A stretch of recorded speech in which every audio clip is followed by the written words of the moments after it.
Então, turma, vamos falar agora sobre a reprodução dos vírus. Como os vírus se reproduzem. Inclusive, os vírus só são considerados seres vivos pela capacidade de reprodução. Então, a reprodução deles é chamada de replicação viral. A replicação viral, ela depende de organelas e enzimas do hospedeiro, porque o vírus ele é um parasita intracelular obrigatório. Ou seja, ele sozinho, fora da célula, ele não tem a capacidade nenhuma de se reproduzir. Ele precisa do material, né, da célula, das organelas, das enzimas do citoplasma e do núcleo também, para poder fazer a sua reprodução. Geralmente, a replicação viral promove a morte e lise da célula hospedeira. No caso, nós chamamos de ciclo lítico. Os vírus, eles se reproduzem de dois ciclos básicos. Ou nós temos o ciclo lítico, onde a célula é imediatamente destruída, ou nós temos o ciclo lisogênico, onde o vírus penetra na célula, ele mistura o material genético dele com o material da célula, ou passa a comandar a célula sem necessariamente destruí-la e começa a utilizar essa célula como fábrica de novos vírus. Então, a reprodução viral, a replicação viral, ela obedece a alguns estágios. Tá? Nós vamos estudar agora basicamente os estágios do ciclo lítico, que é muito semelhante, é parecido com o ciclo lisogênico, e ao longo do nosso bate-papo a gente vai fazer a diferença. Então, as fases da reprodução viral são a adsorção, quando o vírus, quando o vírus ele entra em contato com a membrana plasmática da célula hospedeira, tá? E entra em contato com as proteínas de ligação.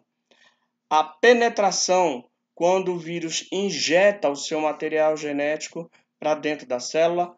Essa penetração, essa injeção do material genético pode ser de forma direta, pode haver uma fusão com a membrana plasmática ou pode ocorrer também por endocitose.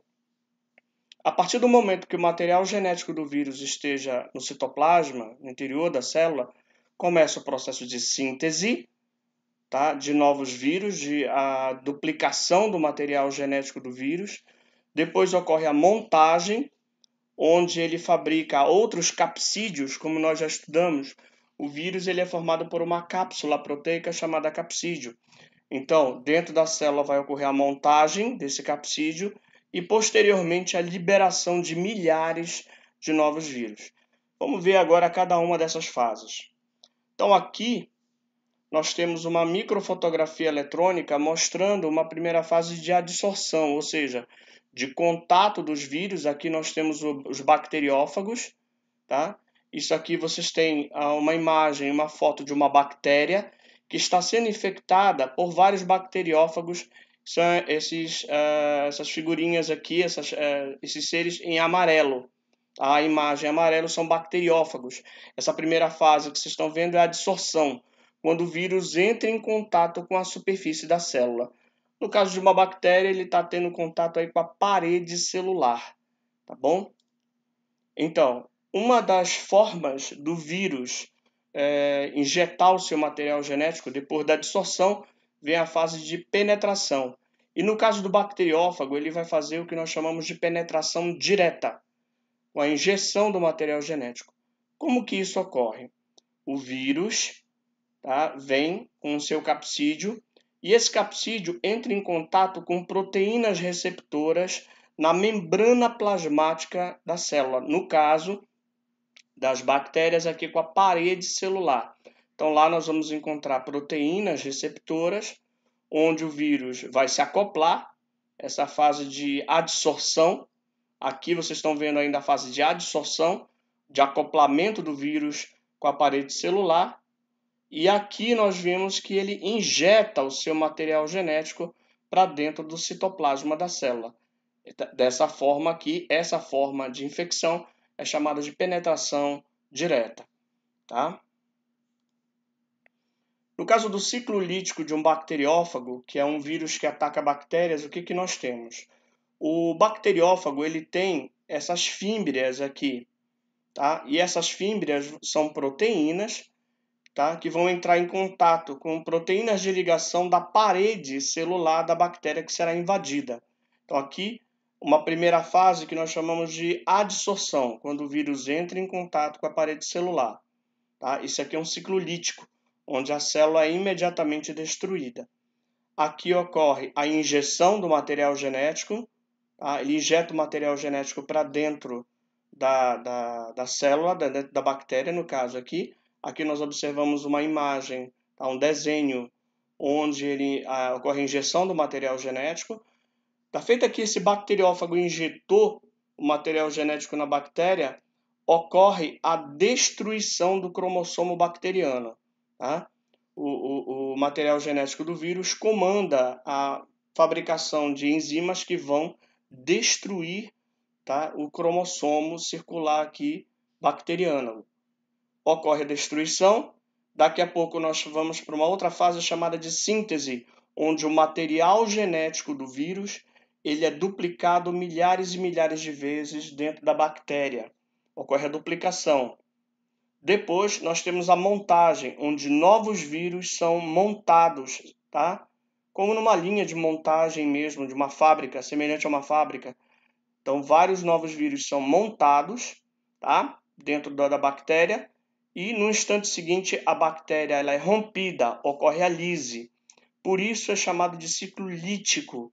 Lítico vem de lise, que significa destruição.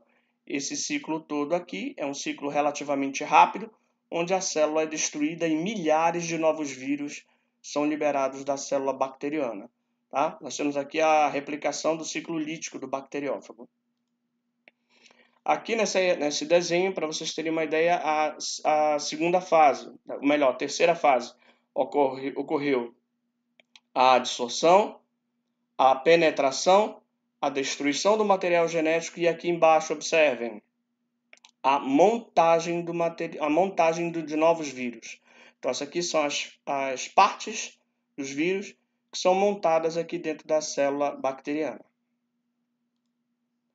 Aqui nós temos o material genético do bacteriófago. Esse material genético do bacteriófago, ele vai servir como uma receita de bolo, onde ele vai comandar toda a sequência, tá, de coisas que vão acontecer dentro da bactéria. Cada uma dessas partes que vocês estão vendo aqui são genes. Esses genes vão comandar cada uma das fases da reprodução dos vírus dentro da bactéria, desde a produção de enzimas que vão destruir o material genético da bactéria hospedeira, até a montagem de novos vírus e a destruição da célula. Aqui nós temos um outro ciclo diferente do lítico. Até então nós tínhamos visto isso aqui, ó, tá? Um ciclo onde rapidamente novos vírus eram montados e a célula é destruída. Aqui, esse ciclo que nós vimos ainda há pouco é o ciclo lítico, de destruição da célula. Mas existe um outro ciclo que os vírus também podem desencadear, que é um ciclo lisogênico, como do coronavírus. O coronavírus ele tem um ciclo lisogênico. Ele não destrói imediatamente a célula. Na realidade, ele utiliza a célula como fábrica de novos vírus. Então, aqui nós temos a adsorção, a penetração do material genético e, neste caso, o material genético viral, tá? De uma forma diferente agora. Aqui, ó, o material genético viral, ele vai se acoplar, ele vai se misturar ao material genético da célula hospedeira, tá? E cada vez que a bactéria se duplicar, o material genético do vírus vai ser duplicado. Essa bactéria aqui se duplica em duas, ela leva a cópia, tá, de um material genético viral. Aqui, de novo, neste caso, a célula ela não foi destruída. Em um determinado momento, esse material genético do vírus lá dentro pode funcionar como uma bomba relógio, tá? E uma vez ele sendo induzido a isso, esse material genético entra em ação, destrói o material genético da célula hospedeira, estamos falando de bacteriófagos, né? E aí volta de novo o ciclo lítico e a destruição da célula. Lembrando que nós estamos falando, por enquanto, da reprodução dentro de uma bactéria, como que funciona o ciclo lisogênico. Então, mas o que eu queria deixar claro para vocês é o seguinte: qual é a diferença entre o ciclo lítico e o lisogênico? No ciclo lítico, a célula é imediatamente destruída e novos vírus são liberados. Enquanto que no lisogênico, a célula não é imediatamente destruída. O material genético se acopla ao material genético da célula hospedeira e vai, cada vez que essa célula se multiplicar, ela leva cópias desse vírus de forma latente, sem ocorrer a imediata destruição. Como que ocorre agora a replicação de vírus dentro de células animais? Até então, nós estamos falando de reprodução dentro de células bacterianas. E como que ocorre isso em células animais? Ele é semelhante ao ciclo lítico de bacteriófagos. Quais são as principais diferenças? No caso de vírus que infectam células animais, alguns vírus são envelopados, né? Ocorre a presença de envelope em alguns vírus. Então, alguns vírus são envelopados, outros vírus são não envelopados. No caso do coronavírus, ele é um vírus envelopado. Lembrando que na aula passada a gente já conversou sobre isso. Esse envelope nada mais nada é do que um pedaço da membrana plasmática da célula hospedeira, que na hora que o vírus vai ser liberado da célula, ele leva um pedaço dessa membrana plasmática. Ocorre também a compartimentalização da célula hospedeira, ou seja, alguns vírus, a gente vai ver, alguns vírus vão se reproduzir no citoplasma e outros vão se reproduzir no núcleo. Então, geralmente, vírus de RNA vão se reproduzir no citoplasma, já vão utilizar ali os ribossomos para sintetizar as suas proteínas, enquanto que os vírus de DNA vão direto para o núcleo, tá? Nós temos uma diferença disso aí do vírus da AIDS. O vírus da AIDS é um vírus de RNA, mas, no entanto, a reprodução dele ocorre no núcleo. É porque quando ele infecta a célula, ele tem uma enzima chamada transcriptase reversa, que transforma o RNA em DNA e aí ele vai para o núcleo da célula. No caso de células animais, nós temos a ausência da parede celular na célula hospedeira. Como que vai ocorrer a adesão dos vírus em células animais? Pode ser por atração química, tá? Aquela adsorção que nós conversamos ainda há pouco, ou então através de espículas glicoproteicas, geralmente fazem o reconhecimento. No caso do coronavírus, como ele tem um envelope, nesse envelope nós temos essas espículas que vão servir como chaves para a penetração, tá, na célula. Vamos lá. Então, os vírus que infectam células animais, eles podem, essa adsorção, esse contato com a membrana plasmática pode ocorrer de 3 maneiras diferentes. Ou por penetração direta, isso aqui em vírus não envelopados, ele chama aqui de vírus nus. Como é que ocorre isso? Os vírus não envelopados, o capsídeo, tá? Ele tem proteínas que vão se ligar a proteínas receptoras na membrana plasmática, o vírus se conecta e ele injeta o seu material genético para dentro do citoplasma. Então, pode ocorrer uma penetração direta, tá? Pode ocorrer também uma fusão, tá? Uma fusão do envelope do vírus com a membrana plasmática. Nesse caso aqui de vírus envelopados. Então, esse caso aqui que vocês estão vendo é o caso do coronavírus. Então, aqui no envelope, o que é o envelope? Um pedaço da membrana plasmática. Ele tem o que ele chama aqui de spikes, que são as espículas. Essas espículas são proteínas que vão se conectar, observe aqui, vão se conectar a receptores na membrana plasmática, tá? Vai ocorrer uma fusão, tá, do envelope do vírus com a membrana plasmática acaba reconhecendo aquilo ali como amigo, aí ela abre uma porta, o vírus penetra no citoplasma da célula e lá dentro ele vai liberar o seu material genético. Tá? Então essa é a sequência aqui de infecção do coronavírus. Então hoje em dia, aproveitando o ensejo, aproveitando essa imagem, existem os anticorpos monoclonais. Esses anticorpos monoclonais que os cientistas estão tentando desenvolver, eles se acoplam bem aqui, ó, nessas espículas, e elas impedem que essas espículas entrem em contato com esses receptores. Desta forma, o vírus não consegue abrir esta porta aqui. Se ele não consegue abrir, ele não entra e não infecta a célula. Então, esse é um dos caminhos possíveis para a cura, para chegar a uma vacina, né, basicamente contra o coronavírus. Existe uma outra forma de penetração do vírus nas células, que é por endocitose. É quando os vírus envelopados entram em contato aqui com os receptores da membrana plasmática e ocorre uma invaginação da membrana, ocorre uma endocitose. Então, dentro da célula, tu vai ter uma vesícula, tá? Vai se formar aqui um endossomo.